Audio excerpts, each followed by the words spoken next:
Cette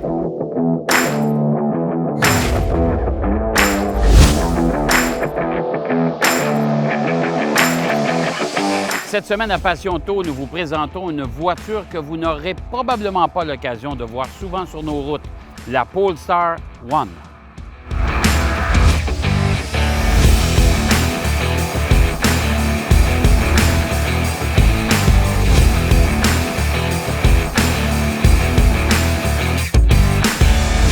Bon, on va commencer par le début parce qu'il y a beaucoup de gens qui nous ont posé la question, surtout pendant qu'on a fait le tournage de cet essai routier. Mais qu'est-ce que c'est que cette voiture-là? C'est une Polestar. Et là, les gens disaient Polestar, qu'est-ce que c'est ça? Bien, c'est une nouvelle compagnie. C'est un nouveau constructeur. On va l'appeler comme ça. C'est pas une division de voitures de luxe de Volvo. C'est vraiment une nouvelle société qui est détenue à 50 % par Volvo et à 50 % par Geely. Vous me suivez? Geely est déjà propriétaire de Volvo. Alors, ça vous donne un peu le portrait de cette nouvelle compagnie. Évidemment, la technologie Volvo, on la retrouve dans les Polestar, mais c'est quand même une société en soi. Si vous êtes un propriétaire de Volvo ou amateur de Volvo, puis que vous avez déjà vu le logo Polestar sur votre Volvo, ça, c'est Polestar Engineering. Polestar Engineering, c'est des voitures Volvo qui sont survitaminées, qui subissent un traitement un peu à la M de BMW, dans le genre. Là. Vous me suivez toujours?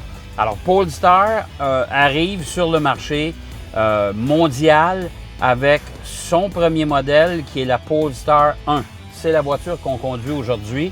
Il y a la Polestar 2 qui va arriver d'ici quelques mois aussi sur les différents marchés, qui est une voiture à 4 portières, un peu plus aux allures de mi-familial, mi-SUV. C'est très joli comme style, comme design. C'est très relevé, particulièrement celle-là, la Polestar 1. C'est vraiment beaucoup plus... C'est un coupé. On s'imagine en voyant les photos aussi que c'est un gros coupé, mais pourtant, c'est pas un gros coupé. C'est une voiture qui est relativement, je vous dirais, catégorie intermédiaire. Bon. À bord de cette voiture-là, on retrouve un moteur 4 cylindres. Le fameux moteur 4 cylindres qu'on retrouve à peu près dans tous les produits Volvo. Vous savez que Volvo ont présenté ce moteur-là qui est modulable. On peut y ajouter un turbocompresseur comme on peut lui ajouter un compresseur volumétrique, ce qu'on appelle un supercharge. Ben lui, il y a les deux. Ça aussi, c'est une technologie qui est unique aux produits Volvo. Alors, un 4 cylindres avec turbocompresseur et compresseur volumétrique en même temps.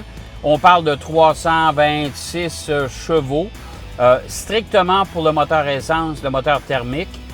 Mais si on y ajoute les moteurs électriques qui sont montés à l'arrière, aux roues arrière, ben là, au combiné, on retrouve un coupé qui délivre 619 chevaux et aux alentours de 700 quelques livres-pieds de couple. C'est énorme, c'est beaucoup. Ça en fait une voiture quand même qui a un caractère très sportif et surtout que la structure des panneaux de carrosserie et compagnie, on utilise beaucoup la fibre de carbone dans cette voiture-là, ce qui vient l'alléger.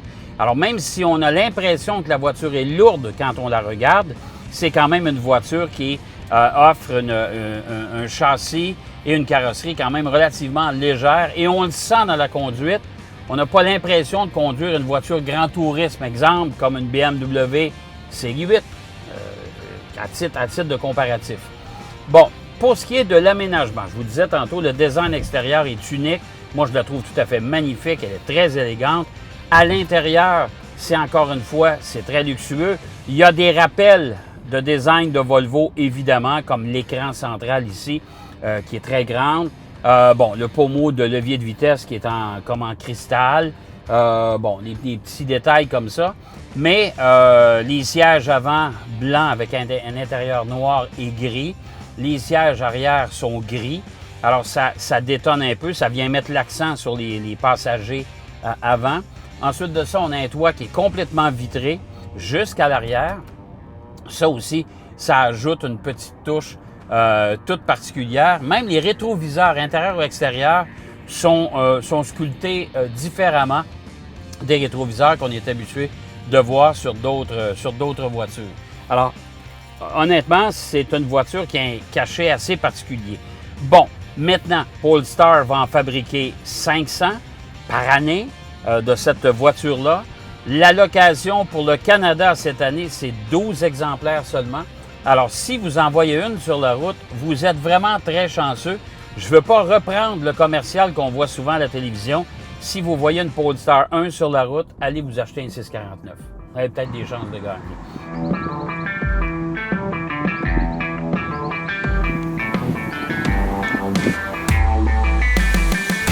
On a toujours dit au fil du temps que les voitures électriques, le grand problème, c'était le temps de recharge ou l'autonomie à une certaine époque.